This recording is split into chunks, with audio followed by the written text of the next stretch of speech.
ಎಲ್ಲರಿಗೂ ನಮಸ್ತೆ ಸ್ನೇಹಿತರೆ.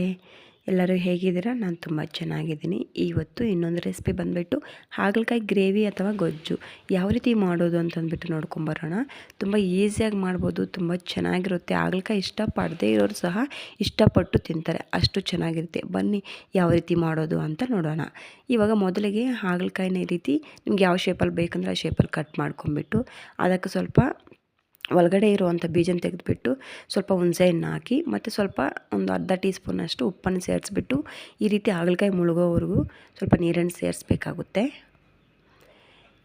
ಇವಾಗ ಇದನ್ನ ಸ್ಟವ್ ಮೇಲೆ ಇಟ್ಬಿಟ್ಟು ಒಂದು 3ರಿಂದ 4 ಕುದಿ ಬರೋವರೆಗೂ ಚೆನ್ನಾಗಿ ಕುದಿಸ್ಬೇಕಾಗುತ್ತೆ. ಫುಲ್ಲು ಬೇಯಿಸೋದು ಬೇಡ ಸ್ನೇಹಿತರೆ, ಜಸ್ಟು ನಮಗೆ ಒಂದು 3 ಕುದಿ ಬಂದರೆ ಸಾಕಾಗುತ್ತೆ.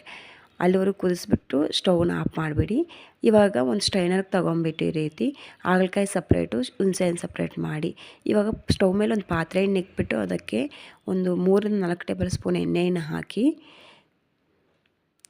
ನಾವು ಇದನ್ನ ಡೀಪ್ ಫ್ರೈ ಮಾಡೋದ್ರಿಂದ ಕಹಿ ಅನ್ನೋದು ಹೋಗ್ಬಿಡುತ್ತೆ. ಮತ್ತು ಹುಣಸೆಹಣ್ಣು ನಾವು ಹಾಕಿ ಬೇಯಿಸಿದ್ರಲ್ಲ ಅದರಲ್ಲೂ ಒಂದು ಅರ್ಧ ಕಹಿ ಹೋಗಿರುತ್ತೆ. ಸೊ ಆದ್ದರಿಂದ ಅಷ್ಟೊಂದು ಕಹಿ ಇರಲ್ಲ.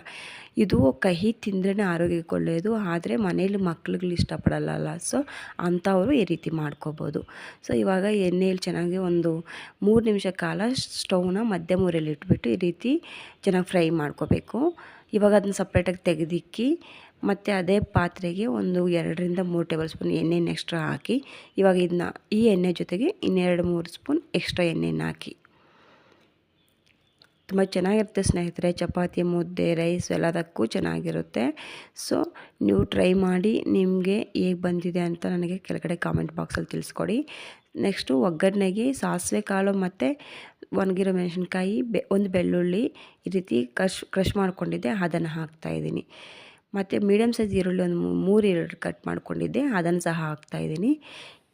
ನಿಮ್ಮ ಗ್ರೇವಿ ಜಾಸ್ತಿ ಬೇಕನ್ನೋರು ಈರುಳ್ಳಿ ಟೊಮೊಟೊ ಜಾಸ್ತಿ ಹಾಕ್ಕೊಳ್ಳಿ. ಇಲ್ಲ ಕರೆಕ್ಟಾಗಿ ನಮಗೆ ನಾವು ತೊಗೊಂಡಿರೋಷ್ಟು ಹಾಗಲಕಾಯಿಗೆ ಕರೆಕ್ಟಾಗಿ ಬೇಕು ಅನ್ನೋರು ನೀವು ಮೀಡಿಯಮಾಗಿ 2-3 ಟೊಮೊಟೊ ಮತ್ತು 2-3 ಈರುಳ್ಳಿ ತೊಗೊಂಡ್ರೆ ನಡೆಯುತ್ತೆ.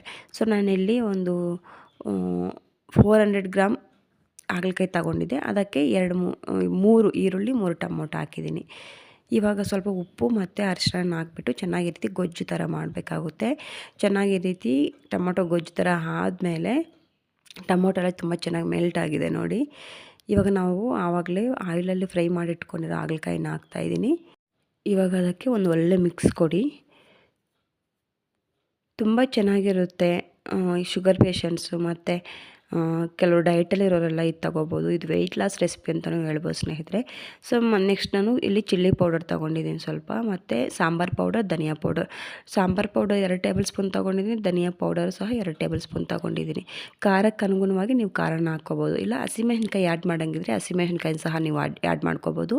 ಇವಾಗ ನೋಡಿ ಹುಣಸೆಹಣ್ಣು ರಸನ ಈ ರೀತಿ ಆಲ್ರೆಡಿ ನಾನು ರೆಡಿ ಮಾಡಿ ಇಟ್ಕೊಂಡಿದ್ದೆ. ಅದನ್ನು ಇವಾಗ ಒಂದು 3 ಟೇಬಲ್ ಸ್ಪೂನಷ್ಟು ಹುಣಸೆಹಣ್ಣು ರಸನ ಹಾಕ್ತಾಯಿದ್ದೀನಿ. ಮೇಯ್ನ್ ನಮ್ಗೆ ಇದಕ್ಕೆ ಬೇಕಾಗಿರೋದೇ ಹುಣಸೆಹಣ್ಣು. ಸೊ ಆದ್ದರಿಂದ ನೀವು ನೋಡ್ಕೊಂಡು ಹಾಕ್ಕೊಳ್ಳಿ, ಯಾಕಂದರೆ ಟೊಮೊಟೊ ಹಾಕಿದ್ದೀವಲ್ಲ. ಸೊ ಆದ್ದರಿಂದ ಹುಣಸೆಹಣ್ಣು ರಸ ಎಷ್ಟು ಬೇಕೋ ಅಷ್ಟು ನೋಡ್ಕೊಂಡು ಹಾಕ್ಕೊಳ್ಳಿ. ಇವಾಗ ನನಗೆ ಯಾವ ಕನ್ಸಿಸ್ಟೆನ್ಸಿಗೆ ಎಷ್ಟು ಗ್ರೇವಿ ಬೇಕು ಅಂತಂದ್ಬಿಟ್ಟು ನಾನು ಅಷ್ಟೇ ನೀರು ಹಾಕ್ಕೊತಾ ಇದ್ದೀನಿ. ನೀವು ಸಹ ನೋಡಿಕೊಂಡು ಉಪ್ಪು ಖಾರಕ್ಕೆ ಅನುಗುಣವಾಗಿ ನೀರನ್ನು ಹಾಕ್ಕೋಬೇಕಾಗುತ್ತೆ. ನಾನಿಲ್ಲಿ ಗ್ರೇವಿಯಾಗಿ ಮಾಡ್ತಾ ಇರೋದ್ರಿಂದ ಸ್ವಲ್ಪ ನನಗೆ ಗ್ರೇವಿ ಸ್ಟ್ರಕ್ಚರ್ ಬೇಕು. ಇದು ಚೆನ್ನಾಗಿ ಒಂದು 5 ನಿಮಿಷ ಬೇಯಬೇಕಲ್ಲ. ಸೊ 5 ನಿಮಿಷ ಬೆಂದಿದ್ದಾದಮೇಲೆ ನೀರೆಲ್ಲ ಡ್ರೈ ಆಗಿ ನನಗೆ ಸ್ವಲ್ಪ ಗ್ರೇವಿ ಸ್ಟ್ರಕ್ಚರ್ಗೆ ಬರುತ್ತೆ. ಸೊ ಆದ್ದರಿಂದ ನಾನಿಲ್ಲಿ ಒಂದು 2.5 ಗ್ಲಾಸಷ್ಟು ನೀರನ್ನು ಹಾಕ್ತಾಯಿದ್ದೀನಿ. ಇನ್ನೊಂದು ಇಲ್ಲಿ ಏನಂತಂದರೆ ನಾನು ಒಂದು ಇಂಚು ಬೆಲ್ಲ ಹಾಕ್ತಾಯಿದ್ದೀನಿ. ಈ ಬೆಲ್ಲ ಹಾಕೋದ್ರಿಂದ ಹಾಗಲಕಾಯಿ ಕಹಿ ಅನ್ನೋದಿರಲ್ಲ. ಸೊ ತುಂಬ ಚೆನ್ನಾಗಿರುತ್ತೆ ರುಚಿ ಸಹ. ನಿಮ್ಗೆ ಯಾರಿಗಾದ್ರೂ ಶುಗರ್ ಪೇಷಂಟ್ಸ್ ಇದ್ದು ಇಲ್ಲ ಬೆಲ್ಲ ಅವಾಯ್ಡ್ ಮಾಡೋರಿದ್ದರೆ ನೀವು ಬೆಲ್ಲನ ಸ್ಕಿಪ್ ಮಾಡ್ಬೋದು ಆರಾಮಾಗಿ, ಹಾಗೆ ತಿಂದರೂ ತುಂಬ ಚೆನ್ನಾಗಿರುತ್ತೆ. ಬೆಲ್ಲನ ಹಾಕೋದ್ರಿಂದ ಕಹಿ ಅನ್ನೋದು ತುಂಬ ಕಡಿಮೆ ಇರುತ್ತೆ, ತುಂಬ ಚೆನ್ನಾಗಿರುತ್ತೆ ರುಚಿ ಸಹ. ಆದ್ದರಿಂದ ನಾನು ಬೆಲ್ಲ ಹಾಕ್ತಾಯಿದ್ದೀನಿ. ಸೊ ಇವಾಗ ನೋಡಿ ಸ್ನೇಹಿತರೆ, ಒಂದು 3 ನಿಮಿಷ ಆಯಿತು. ಹಾಗಲಕಾಯಿ ಬೆಂದಿದೆಯಾ ಇಲ್ಲ ಅಂತ ಚೆಕ್ ಮಾಡ್ತಾಯಿದ್ದೀನಿ. ಸೊ ಕರೆಕ್ಟಾಗಿ ನನಗೆ ಹಾಗಲಕಾಯಿ ಬೆಂದಿದೆ. ಈಗ ಗ್ರೇವಿ ಅನ್ನೋದು ರೆಡಿಯಾಗಿದೆ. ಇವಾಗ ಸರ್ವಿಂಗ್ ಬೌಲ್ ತೊಗೊತಾ ಇದ್ದೀನಿ. ಅಷ್ಟೇ ಸ್ನೇಹಿತರೆ, ತುಂಬ ಈಸಿ ಅಲ್ಲ. ಸೊ ಈಸಿಯಾಗಿ ಕ್ವಿಕ್ಕಾಗಿ ಹಾಗಲಕಾಯಿ ಗ್ರೇವಿ ಅಥವಾ ಗೊಜ್ಜನ್ನು ಯಾವ ರೀತಿ ಮಾಡೋದು ಅಂತ ನೋಡಿದ್ರಲ್ಲ.